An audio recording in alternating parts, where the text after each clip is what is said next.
Here is a plate we've removed off the end of this saw. To set the saw plate in your saw vise, you need these plates gone. This is the method we've come up with to remove the rivets. If you've got a drill press, like I have, great, you can get them dead vertical. Note the green stuff at the bottom.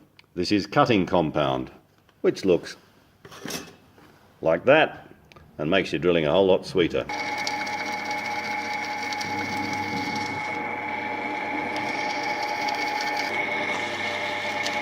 Yep. Okay, I'm holding the saw and Stephen's going to whack it with a cold chisel.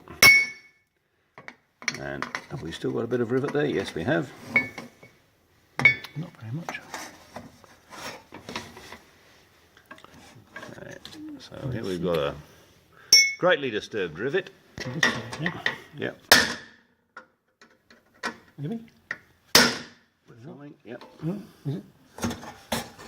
No, maybe from the other side. I don't know. Okay, so there's still a bit just there. So I think if we get the cold chisel in that sort of angle, we may destroy it.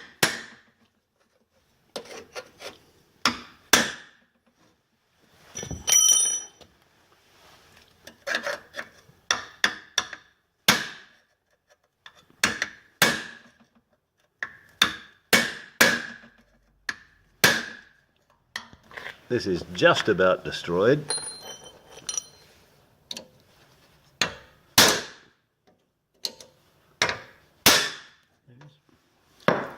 That's it. And there it is. That's the offending item drilled through. Hooray. Okay, take it away. Hooray.